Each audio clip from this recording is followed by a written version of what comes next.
Lõpetage volikogus joomine. Minu ei ole Anvar Sammas. Ja meie plaan on nüüd minna Johhaidi Euroopas. Venemaa alustas täna varahommikul sõda Ukrainas. Ma ei kommenteeri. Kõige kehtsam luppe. Rahvusringhääling kahjustab Eestile mainet. Meediapalat. Tere hea kuulaja! Oleme teie ees Meediapalati 34. osaga. Mina olen Anette-Maria Volt ja stuudios on minuga kaassaatejuht Anna-Liisa Karu. Tere! Täna räägime ERR-i poolsest arve esitamisest riigile, seejärel arutame meediamajade kallutatuse ja ajakirjanduse läbipaistvuse üle ning vestleme meediakriitika artiklitega seotud teemadel ajakirjaniku ja ajakirjandusuurija Marju Himmaga. Samuti lahkame paavst Franciscuse surma kajastamist ajakirjanduses. Meediapalat. Ja lähme kõigepealt nädala tähelepanekute juurde. Praegu on käimas tudengipäevad 25. aprillist 3. maini. Juba on toimunud mitmed mälumängud, näiteks esmaspäeval Püssirohu keldris. Ise käisin kohal ka õues ja õues tehti ka ikka korralikult kaasa, isegi vihmase ilmaga. Ja näiteks siis täna saab minna ööorienteeruma, saab minna pubirallile, kuhu oli väga suur tahtmine ja ka mina soovisin sinna saada, aga ei saanud seekord. Ja jah, et see on üks väga populaarseid üritusi, oli ka sügisel tudengipäevadel. Ja täna näiteks saab minna ka siis tasuta nuudleid sööma tudengisööklasse, mida siis üliõpilasesindus korraldab üritusena. Ja praegu ka minu meelest igal hommikul saab minna Agape kohvikusse tasuta pangooke ja vist ka putru sööma, nii et tudengitel on võimalust seal nädalal palju tasuta süüa saada ja ka meelelahutust. Ja kusjuures eelmine nädal toimus ju ka vist tudengipäevade algusega pannkoogi hommik Raekoja platsil ja see oli ikka väga meeleolukas ja ma arvan, et see võtab nagu hästi kokku selle nagu tudengi kuidagi elu ja meeleolu. Ja ööorienteerumisest ma ise olen täna ka minemas. Tegelikult on väga lahe ettevõtmine ja saame võib-olla kunagi muljetada ka tudengipäevade üle ehk. Ja kolmapäeva õhtul on toimumas ka Volber, mis on väga populaarne üritus, vähemalt mina olen nii palju kuulnud. Et Kaarsillal on Merlin Uusküla ja 5 Miinust. Minul tekib küll küsimus, Tartus on samal ajal ka Triibupasta kontsert, täpselt samal ajal 5 Miinusega ja 5 Miinust on tasuta. Et mina olen küll kuulnud erinevatelt enda tuttavatelt ja sõpradelt, et plaan on pigem minna, siis kuulame ju tasuta kontserti. Jah, see on päris huvitav, et me oli 2 kontserti samal ajal, et ma arvan, et eriti kui on tegemist tudengipäevadega, siis ikkagi tudengid kogunevad sinna tasuta kontserdile ja alati Volbril on minu meelest Tartus väga palju inimesi linnas väljas, seega kindlasti tuleb see ka väga meeleolukas ja päris head artistid on sinna kutsutud. Ja rääkides artistidest, eelmisel nädalal toimus öölaulupidu ja pärast Aftekal oli päris probleemne vist olnud see nagu sisse saamine, Illusioonis oli toimunud Aftekas minu teada ja sellest ikka minust räägiti ka erinevates meediakanalites. Ja 1. mail on ees veel kastironimine, mis mulle isiklikult tundub väga põnev. Ma käisin just ühel üritusel, kus tuli ka 11 otsa ronides kaste virna panna ja see kastironimine tundub tõesti põnev. Veidike tundub ohtlik, kui me ausad oleme, aga seda võiks küll mingi hetk proovida. Ja samuti olen kuulnud, et kõige kainemasse joogasse on väga paljudel plaan minna. Sel aastal toimub siis Lodjakoja rannas ja varasemalt on vist toimunud ka Pirol. Ja eelmine aasta minu meelest oli seal Pirogovi pargis ja nad on vist teinud ka mingit õllejoogat, erinevaid, aga see tundub ka väga selline meeleolukas üritus, et kuna 1. mai on vaba päev, siis saabki minna nautima Lodjakotta siis joogat tegema ja sellele tegelikult järgneb ka 2. mail õlleorienteerumine, mida korraldab Eesti Maaülikooli üliõpilasesindus. Ja minu lemmikreegel seal, ma just rääkisin ühe sõbraga, ja minu lemmikreegel on seal, et kõik tiimiliikmed peavad algusest lõpuni teadma tiimi nime, olenemata siis seisukorrast, mis seisundis sa jõuad sinna finišisse või punkti. Jah, et see vist kipub tavaliselt igal pool meelest minema, nii et see on selline päris hea reegel, mis... Ja see on isegi selline probleem, et see isegi ei teki olenevalt seisundist, vaid see tekib isegi niisama, kui sa, sul lihtsalt kaob see mõte kuidagi peast, sa paned selle tiimi kirja ja seejärel see nimi kuidagi kaob, mõtled geniaalse nime ja paned kirja ja siis lähed kohale ja siis küsitakse nime ja siis on selline, ma ei tea, mis nime ma panin ju. Ja et selle tiimi nimede panekuga on ka minu meelest alati see, et ei tea, mida panna ja siis mõtled sõpradega tükk aega, et okei, mis me nimeks paneme, aga siis lõpuks keegi ei mäleta tegelikult seda nime.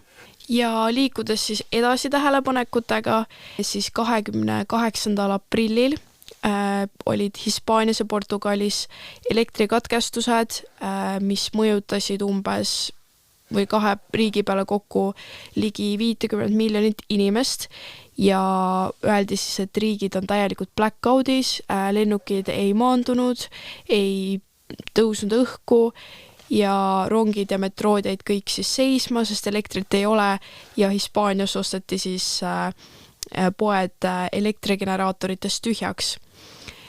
Põhjus ei ole veel selgunud, et milles see elektrikatkestus on nagu tulnud, aga Portugal vihjas sellele, et probleem sai alguse Hispaaniast, Hispaania vihjas aga sellele, et probleem on siis Prantsusmaaga ühenduse katkemisel.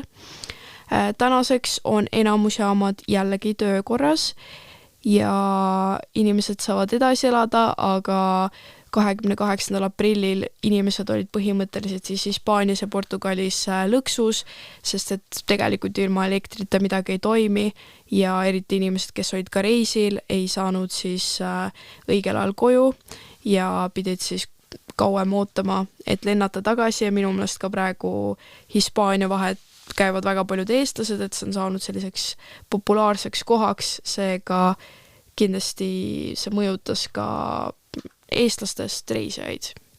Ja mul on siia vahele tähelepanek. ERR-i platvorm Jupiter sai 5-aastaseks. Leidsin küll ainult ühe uudise, mis on 5 aastat vana, sest 5-aastaseks said. Ja 22. aprillil 2020 avati Jupiteri keskkond, mis tegelikult mängib ka suurt rolli meediamaastikul. Ja tal on omamoodi kandev roll, jagades erinevaid salvestusi, sarju, videoid, kontserte, helisalvestused on üleval seal ja sellest ei ole üldse kajastust, et nad 5-aastaseks said mitte mingisugust minu teada. Instagrami postitus, aga see vist oli ka kõik. See vist ei pälvinud väga palju tähelepanu üllatuslikult. Aga tegelikult minu meelest Jupiter on saanud eestlaste seas väga populaarseks, et see on ju tasuta kättesaadav ja minu meelest see on nagu kujunenud võib-olla selliseks Eesti Netflixiks, et seal on hästi palju põnevaid Eesti sarju, filme, saateid ja kõik on seal siis arhiivis olemas, et tegelikult oluline platvorm. Sest kasutatakse ju nii juba gümnaasiumis kui ka põhikoolis, mis tegelikult üllatuslikult, nii üllatuslik kui see on või ei ole, kandub edasi ka tavaellu. Et vähemalt mina olen küll koolist varasemast kaasa võtnud Jupiteri vaatamise ja sealt ikka vahepeal leiab põnevaid sarju ja videoid. Liikudes siis edasi meedias siis kajastus saanud enamasti Tartu Postimehes, et Tõrvandis ja Ülenurmes ehk Tartu külje all siis mitmed inimesed haigestusid, oksendasid ja tegemist oli siis noroviirusega, mis tekitas Tõrvandis ja Ülenurmes ja ka Soinaste kandis siis haiguspuhangu. Ja mõned elanikud siis tõid ka välja, et puhangu ajal siis nende joogivesi, kraanivesi oli kohati hägune, lõhnas ning muutus pesumasinas olnud pesupruuniks. Ja Terviseameti sõnul ei saa siis tegelikult jätkuvalt välistada, et haigestumise põhjus võis olla joogivees, aga proovide järgi siis ulatuslikule reostusele viiteid ei ole. Ja noroviirus, mis siis haigestunutelt leiti nende proovidest, see võib levida erinevatel viisidel ja üks viis on siis ka vee kaudu. Nii et jah, aga nüüdseks peaks olema veega kõik korras, aga mõjutas siis siin Tartu külje all olevaid inimesi ja nende tervist. Aga minu tähelepanek on veel see, et ma kuulsin eelmisel neljapäeval Raadio 2 uudistest, et Soome vähendab makse, et tõsta majandust. ja hakkasin seda veidikene uurima ja Soome vähendab väga mitmeid makse, näiteks toiduainete käibemaksu madalalt 14% 13,5% peale, et see ei ole küll väga suur muutus, kuid üldised maksud vähenevad mitme protsendi võrra. Erki Erilaid kirjutas Postimehe majandusrubriigis ka artikli, mille kohaselt Eesti tõstab makse ja kõik Euroopa või mitmed Euroopa suurriigid langetavad hoopis makse, mis on tingitud osaliselt USA presidendi Donald Trumpi tollihullusest kindlasti, et Euroopa majandus on viletsas seisus. Siiski on ka artiklis välja toodud, et Eestis prognoositakse selleks käimasolevaks aastaks kiiremat majanduskasvu kui Euroopa Liidus keskmiselt. Ehk tegelikult me oleme jõudnud ju ka riigina enda osaliselt eesmärkide poole kas või liikudes nii, kuidas meie soovime. Ja veel selline nädala tähelepanek, mis ma siis meediast märkasin, oli see, et eelmisel nädalal toimus siis Tallinna lennujaamas plahvatus, küll selline väike plahvatus, ühe reisija kohver siis plahvatas õnneks enne lennukile minemist, et seal oli olnud siis akupank, mis selle plahvatuse põhjustas ja siit siis ka meeldetuletus, et ei tohi panna elektrisaadmeid käsipagasisse ja peab veenduma, et need on töökorras, et õnneks sellel juhul oli tegemist õnneliku õnnetusega, aga päris jube mõelda, kui see oleks jõudnud lennukisse ja mis sealt oleks võinud edasi tulla, et päris pani mõtlema, et tuleb ikkagi veenduda selles ja muidugi kõik need lennujaama turvakontrollid on ka väga tasemel, et tuvastada, aga õnneks see plahvatus ikkagi toimus enne lennukile minemist. Aga suurema seos ikkagi näiteks juba akupankadest räägitud, tegelikult neil on välja toodud need numbrid, mis aku suurusest või tugevusest või mahust sa võid võtta neid ka oma käsipagasisse, et päris mitmed akupangad tegelikult käivad käsipagasis ja neid väga võimsaid akupankasid, mis lähevad siis kohvritesse, on suhteliselt vähe minu teada. Ma vist ei ole kunagi kohvrisse pannud akupanka, kui aus olla. Mis nüüd võib-olla kõlab nagu päris hea plaan. Meediapalat. Arnold Rüütli matuste kajastamine läks riigile maksma 180 000 eurot. Arved esitasid nii ERR kui ka PPA. Delfi uudistes toodi välja, PPA pani välja oma lisajõudu ja tööjõukulu oli umbes 100 inimest lisaks ning samuti suunati Tallinna kesklinna tänavatele ka liiklust ümber seoses Arnold Rüütli matustega. Ning ERR-i kohta mainiti, et ERR täitis oma seadusest tulenevat rolli. Nad edastasid ja jäädustasid siis tegelikult ühiskondlikult väga olulist sündmust ning võimalik, et tegelikult arhiveerivad ju sellega salvestused ära. ERR siis taotles riigilt eelarveväliselt lisaraha, mis on tõenäoliselt seotud sellega, et sellel aastal siis Rahvusringhäälingu eelarvet kärbiti ja minu meelest siis nad ka rääkisid sellest, et eelmine aasta tõenäoliselt sellised erisaated tuleb ära jätta või sellised ootamatused, et näiteks siin jäetigi ära ju Eesti Laulu poolfinaalid ja tehti ka ainult finaal seoses siis eelarve kärpimisega, ehk siis tõenäoliselt siin ka ei olnud seda raha lihtsalt eelarvest võtta, aga sellist sündmust ei saa kuidagi ette näha või ette oodata või seda planeerida, seega jah. Tegemist oligi ju planeerimata tegevusega ja selleks oli vaja lisaraha küsida ja ERR-il oli ka presidendi kantseleiga leping selle osas sõlmitud ning ERR ületas tegelikult tavapärase töömahu ja eelarve võimalused kõik selle kajastamisega. ERR on ju väga avalik ja oluline meediateenuse osutaja ja selles osas on nende poolne matuste ülekandmine väga tänuväärne tegu. Ja osaliselt küll ka nende rolli täitmine, mis tuleneb seadusest, aga siiski väga oluline roll ühiskonnas.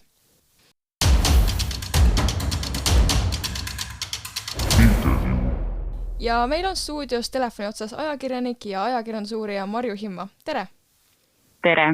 Seoses teie kirjutatud meediakriitika artiklitega soovime vestelda Eesti meediamajade osalisest kallutatusest ning Eesti ajakirjanduse läbipaistvusest. Et seoses siis selle Eesti ajakirjanduse läbipaistvusega ja Eesti meediamajade osalise kallutatusega mõne siis maailmavaate poole, et kui suur probleem see tegelikult Eesti ajakirjanduses on hetkel? No läbipaistvus on alati selline asi, et võib küsida, kui palju ja mida peab nii-öelda läbi paistma, et vanemakooli ajakirjanikud näiteks ütlevad, et inimesed ei pea üldse teadma, kuidas moos kommi sisse saab ehk kuidas ajakirjandust tehakse. Mina jällegi olen seisukohal, et mida rohkem inimesed teavad ja mida läbipaistvam see on, kuidas need ajakirjanduslikud lood sünnivad ja kõik see on oluline. See tekitab usaldusväärsust. Nüüd, mis puudutab seda kallutatust, et see on selline, nagu ma ka oma analüüsides olen öelnud, et ta ei ole nii üks-ühene ja must-valge, et nüüd meil oleks mingisuguse kindla maailmavaate väljaanne nii tugevalt kreenis, et saaks öelda, et tegemist on sellise mingisuguse kindla agendaga või maailmavaate agendaga ja sõnumiga väljaandega. Küll aga tõsi on, et mõnest väljaandest, ütleme siis otsa välja Postimehe puhul torkab silma, et teatud maailmavaadet, mis läheb kokku erakonnaga Isamaa ja sellise rahvuskonservatiivse maailmavaatega, esineb rohkem. Küll tuleb öelda, et pigem ei esine seda uudistes, vaid seda esineb arvamuslugudes, aga see loob lihtsalt fooni sellisest kallutatusest. Teiste meediamajade puhul ei saa öelda, et nagu selline üldine sisujoon või toon oleks kallutatud. Küll jah, esineb kas üksikuid saateid või artiklid, mille puhul võib küsida, et kelle eest see sisu siis kõneleb. Ja seoses siis nende erinevate saadetega ja võib-olla siis, kui seda kallutatust esineb rohkem arvamuslugudes, et kas see võib siis olla seotud sellega, et meediamajad soovivad kuidagi sellise võib-olla kas või kaudse maailmavaate edastamisega kuidagi siis teistest meediamajadest ja enda konkurentidest eristuda ja rohkem klikke teenida? No siin oli nüüd 2 küsimust sees, eks, et esimene küsimus, kas nad soovivad eristuda, et ma arvan, et see ongi see põhjus ja see annab neile võimaluse ka, ma ei tea, kas rahastuse või mis iganes muu poolehoiu kaudu ka mingisugust nii-öelda kasu teenida. Kas see kliki teenimise eesmärk on raske öelda, sest et ajakirjandusväljaanded tänapäeval ei ole nii-öelda ainult kliki peal väljas, nad ikkagi tahavad, et nendel oleks lojaalne tellijaskond ja oleks püsiv sissetulek ja ka reklaamiostjad nii-öelda meeldiksid selle kaudu. Aga mis iganes põhjustel seda tehakse, võibki öelda, et eriti kui seda kallutatust esineb arvamusportaalis, näiteks siis konkreetselt Postimehe puhul, siis pigem on seal küsimus, et miks arvamustoimetus ei ole selle poolt, et kõlaksid erinevad hääled, nagu ajakirjandusväljaandele kohane on, et arvamusrubriik ongi see koht, kus tulebki olla subjektiivne ja oma seisukohti jõuliselt väljendada ja kaitsta, aga see ei tähenda seda, et väljaanne tervikuna peaks ainult ühte liiki arvamusi vahendama, et võiks ikkagi mõelda selle peale, et ühiskonnas elavad erinevad inimesed ja need erinevad inimesed võivad olla selle väljaande tellijad ja et kui mõeldaks selle peale, et tahta võimalikult palju nii-öelda tellijabaasi suurendada, siis võiks pigem ju mõelda, et oleks arvamuste paljusus, mitte väga ühe maailmavaate seisukohad, sest mind on pigem pannud kulme kergitama see, kui arvamustoimetuse juhataja ütleb, et ta lükkabki tagasi teistsuguse maailmavaatega või teistsuguste seisukohtadega lood ja ma arvan, et see ei ole professionaalne. Ja kuidas siis meediamajade osaline kallutatus või kas see ka mõjutab või tõukab eemale ka tulevasi potentsiaalseid ajakirjanikke? Seda peab muidugi tulevaste potentsiaalsete ajakirjanike käest küsima, aga tervikuna Eesti meediasüsteem, mis siis, et me oleme tibatillukesed maailma mõttes, on ikkagi hea tervise juures, sest meil on tugev rahvusringhääling, meil on väga tugev Delfi meediagrupp, meil on Postimees, mis on ka piisavalt suur väljaanne, et meil on nagu 3 suurt tegijat turul, pluss meil on väiksemaid ja väga ägedaid väljaandeid, sealjuures näiteks nimetan Õhtulehte, meil on ka alternatiivväljaandeid, kus saab töötada ja samamoodi, et meil on kohalik ajakirjandus, mis näiteks erinevalt USA-st on jätkuvalt veel säilinud, et selles mõttes võib öelda, et meil on ikkagi päris terve see või hea tervise juures meediasüsteem, et neid kohti, kus töötada lähtuvalt sellest, mida sa teha tahad, on küllaldaselt ja ma usun, et tulevased ajakirjanikud ei pea ka pelgama seda, et neid pannakse meelsusmeediat tegema, sest alati võib minna kuhugi mujale ja häid ajakirjanikke on ikka alati vaja. Räägime kiirelt ka klõpsumagnetitest. kas neid on viimasel ajal kuidagi suuremas mahus siis tekkima hakanud? Ei saa öelda, et viimasel ajal see on, ma arvan, mingi 20 aasta arenguprotsess olnud, et me oleme siia jõudnud. Pigem on see, kuidas üldse meie inforuum on muutunud. Meie inforuumis on lihtsalt nii palju segavat informatsiooni, et selle keskelt tulla ajakirjandusväljaandel välja hea pealkirjaga, mis inimesi ka lugema kutsuks, ongi natukene nagu libistanud sinna poole, et ei ole selliseid, enam ei järgita võib-olla nii rangelt pealkirja nõudeid ja ei olda neutraalsed, pigem just värvikad ja kõnekad. Aga klõpsumagneti kohta muidugi tuleb öelda, et kui see on selline paha sõna, aga tegelikult on ju klõpsumagnetil palju tunnuseid, mis kõik ei ole sugugi nii-öelda inimeste petmiseks mõeldud, vaid just selle sama tähelepanu saamiseks. Et kui kasutada neid võtteid ausalt sellel eesmärgil, et tõesti inimesest tekitada huvi, et ta loeks ka artiklit, siis on selline klõpsumagneti pealkiri iseenesest ju õigustatud. Kui see nüüd petab inimese ootusi, et ta tõesti siis klõpsad sellel pealkirjal ja saad teada, et see sisu sugugi ei ole see, mida pealkiri lubas, et see on see pettus ja seda ei tohiks nagu teha. Aga ma arvan, et suurem oht hoopis ja see, mis praegu nagu klõpsumagnetiga, mis on nii-öelda pahatahtlikud klõpsumagnetit, mis tekib, ei tule ajakirjandusest, vaid pigem sotsiaalmeediast ja sellistest alternatiivväljaannetest, et mõnikord sotsiaalmeedias on, et oi, ma ei tea, vaata, mida see kuulsus hommikusöögiks sõi ja siis see viib siin kuhugi leheküljele, mis ei ütle mitte midagi, aga seal leheküljel kogutakse sinu andmeid, seal näidatakse reklaami, see teenib kellegi huve. Ja tavaliselt leheküljed kipuvad näiteks sõjaolukorras või kriisiolukorras muutuma kergesti kas propaganda väljaanneteks või täiesti valeinfo levitamise kohtadeks. Et see on paha, kui kasutatakse klõpsumagneteid siis taoliste keskkondade väljatöötamiseks ja see tundub küll praegu nagu kõvasti hoogustunud olevat. Et aga siinkohal tuleb öelda, et nii-öelda peasüüdlased selles ei ole mitte ajakirjandusväljaanded, kes panevad võib-olla värvikamaid pealkirja tähelepanu saamiseks.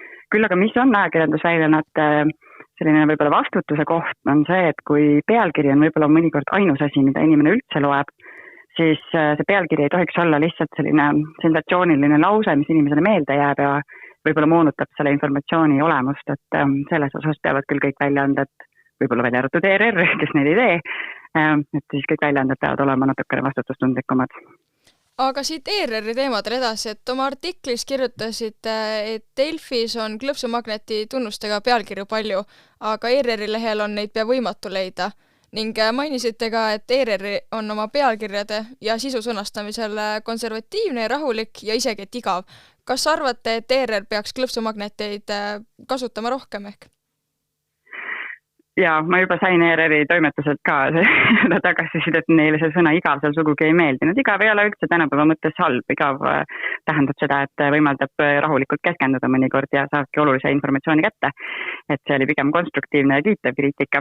Aga et kas ERR peaks tegema? Ma arvan, et ERR-il on potentsiaali olla keeleliselt professionaalsem selles mõttes, et tuua jõulisemalt välja neid asju, mis on päriselt olulised, et see ei vajuks kuhugi, vaata meie uut saadet ja sellise igava konjunktuuri instituudi uudise vahele, et tegelikult on võimalik kirjutada meisterlikumalt, see ei tähenda sugugi nii-öelda halvas mõttes klõpsumagnetite tegemist või mingisuguse rämpsisu avaldamist. See tähendab seda, et ERR peab täpselt samamoodi selles tähelepanu majanduses mõtlema selle peale, kui paljudeni nad jõuavad ja millega ja kui keeleosavalt teha pealkirju ja kui keeleosavalt ka teksti luua nii, et see on inimestele huvitav lugeda, siis seda enam nad tulevad ka selle nii-öelda heas mõttes igava sisu juurde ja peavad seda oluliseks. Nii et ERR-il on kindlasti võimalus teha sellist sisu ja neil on seda sisu, peaks seda võib-olla paremini pakendama, et see jõuaks inimesteni ja oleks inimestele päriselt oluline. Ja tulevikku vaadates veidike, siis kas nendest võib tekkida klõpsumagnetitest või klikimagnetitest, võib tekkida tulevikus probleem valeinformatsiooni levikuga seoses? Kindlasti võib, aga jah, see ei ole ajakirjanduse probleem, vaid see on sotsiaalmeedia probleem ja see on nagu koht, kus me võib-olla kõik inimesed saame natukene selle kaasa aidata, esiteks mitte klõpsates, osates ära tunda neid sotsiaalmeedia voost, mitte nendele klõpsates ja ka neist teada andes, ehk siis reportides, et see on tegelikult valeinfo levitamise koht. Nad ei ole praegu võib-olla nii ohtlikud, aga nad võivad kriisiolukorras väga ohtlikuks muutuda.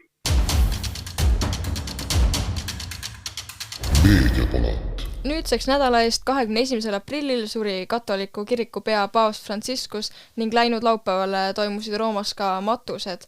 miks nii kiiresti, siis toon välja, et paavst tuleb matta 4-6 päeva pärast tema surma, et sellega tegelikult on ka kiire. Ja paavst suri kohaliku aja järgi 7:35 ehk Eesti aja järgi 8:35 ja tegelikult meediamajad reageerisid ka nendele uudistele väga kiirelt, sest esimene ametlik teade anti videoteatena välja 9:45 paiku ja Eestis tuli esimesena välja uudisega ERR 11:01 ja ERR pani isegi push notificationi ehk tõuketeate, et seda ERR väga palju ei tee, nagu me oleme aru saanud, ja need on väga konkreetsed uudised ja vähesed uudised, millega tuleb push notification.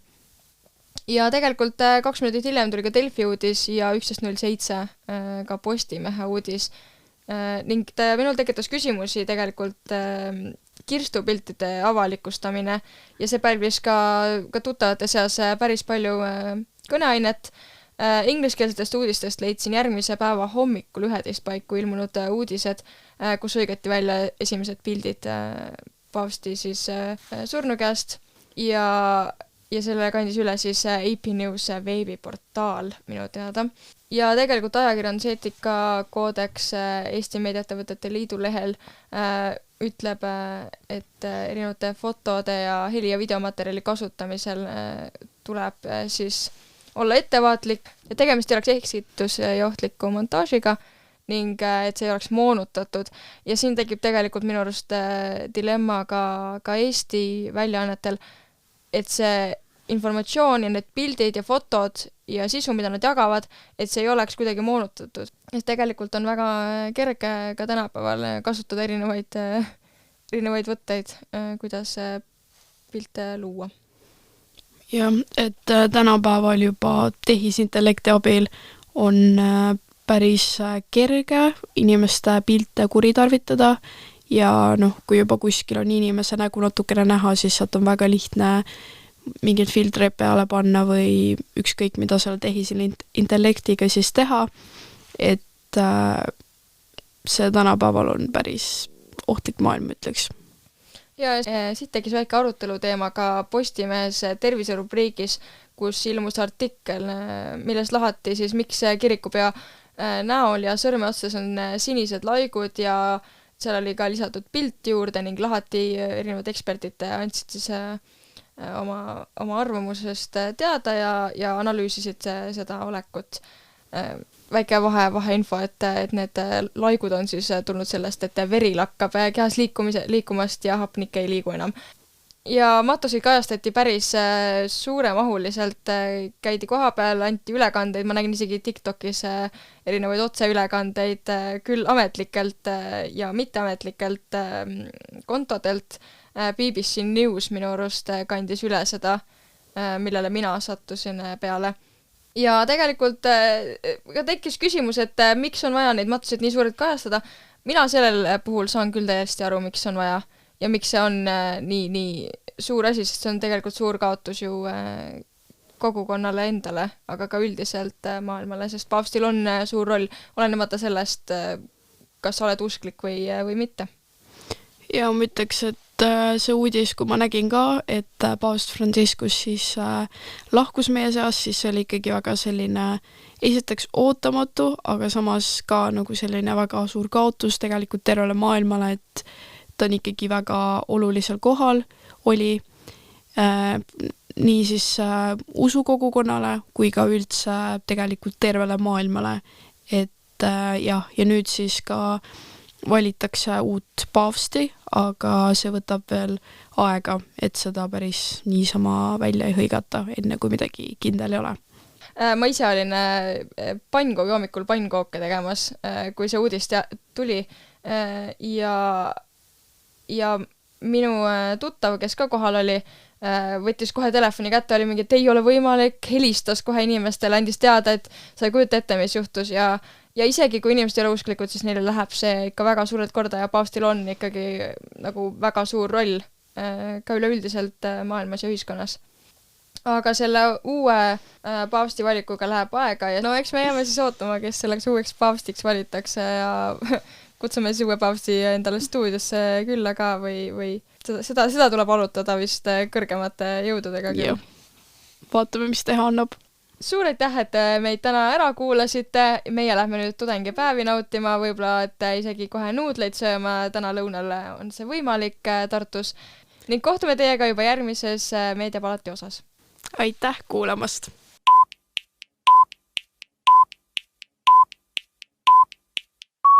Lõpetage volikogus joomine. Minu ei ole Anvar Sammos. Ja meie plaan on nüüd minna Johhaidi Euroopasse. Venemaa alustas täna varahommikul sõda Ukrainas. Ma ei kommenteeri. Kõige ehtsam luppe. Rahvusringhääling kahjustab Eestile mainet. Meediapalati.